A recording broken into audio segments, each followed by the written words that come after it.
Good morning, my name is Belshaw. I'm from Ridgewood School in Doncaster. That's the bit in the middle of the country where all the trains go to, if you don't know where that is. I am a history teacher. I also teach ICT, and I'm also e-learning staff tutor. That means it's my job to make sure that staff in my school are up to date with educational technology. It's a slow and steady process, but we're finally getting there. I first started seeing open source software in 1997. I was 16 years old in sixth form, and I didn't have any money.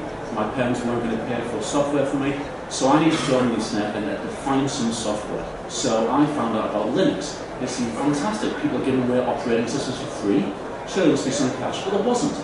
The only trouble was it was very hard to install in those days, and I spent hours trying to install it. Nowadays, all this software is really professional, especially Linux. I've got it on my netbook, which is down here. I'm going to talk about those in a moment. And I install it whenever I'm not using a Mac, basically. So I really enjoy using that as well. And I'm going to talk to you today about how I use these in the classroom. Last year I came down here for the first time, my first time down to Bet, and there was a real buzz around these netbooks. They weren't called netbooks at the time, I don't think. It was new as mini laptops, and they were about that size there. This year I've been through 3, I think, netbooks. I bought and sold them on eBay. And I started off with one quite small. I found out the screen was quite small, I couldn't really deal with it that well. And I thought, well, hang on a minute, if I'm using these for students, they're going to need to be a certain size. So I started thinking about the specification I'm going to need.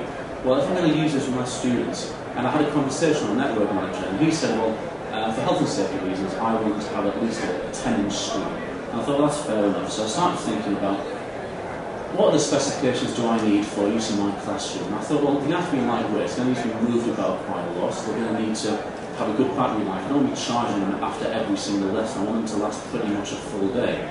I want them to be Wi-Fi enabled, otherwise they're just going to be bricks, they're not going to be very much use to anyone. And they're going to need to be robust, because obviously children are usually quite careful, but sometimes they knock things off.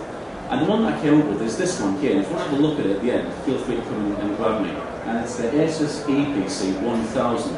And it's 1000 because it's got a 10-inch screen, the 900 has got a 9-inch screen, etc. And this is pretty much the perfect size for my classroom.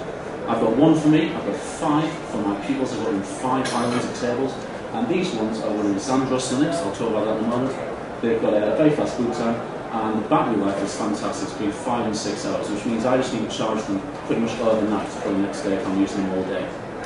So I was really happy with that, and these are some of my pupils using them. And I just want to talk quickly about how I'm using them in the classroom to promote learning. First of all, this is just a normal kind of lesson where I'm using a textbook. This is the Battle of Hastings.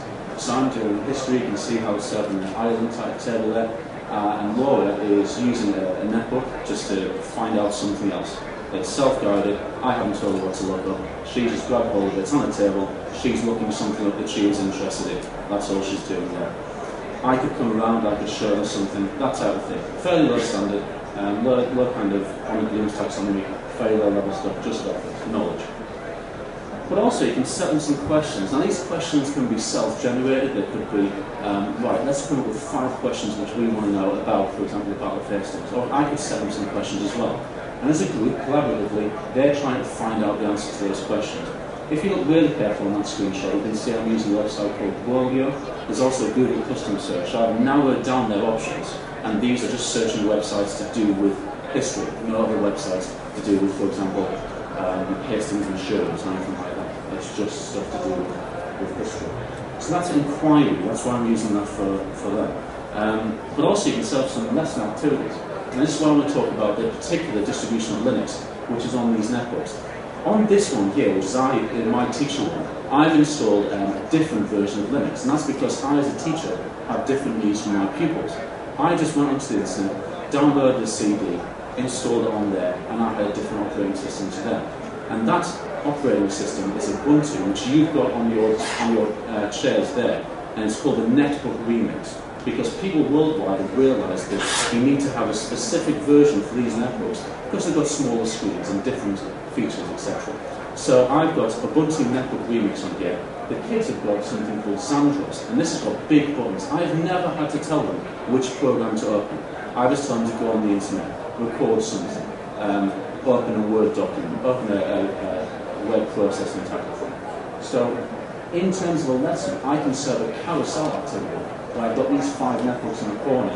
The rest of them are doing other things, and when they get into their turn, they can go on the website, do some type of online lesson activity. Before I was talking about inquiry, and that was kind of a competitive kind of atmosphere. There might be 5 different tables, and what they're doing is they're in competition to try and find out the answer first. Here, though, what I'm doing is I'm using a website called bubble.us. There's other ones, MindMeister, other collaborative online mind mapping tools. And what you can do here is you can access them in any web browser, on any platform. On this one I'm using the Linux Netbooks. But they're collaboratively building a mind map. You could use a wiki, you could have collaborative blog posts. They're working together, and when they go home, they can continue working on that, which is really, really quite handy.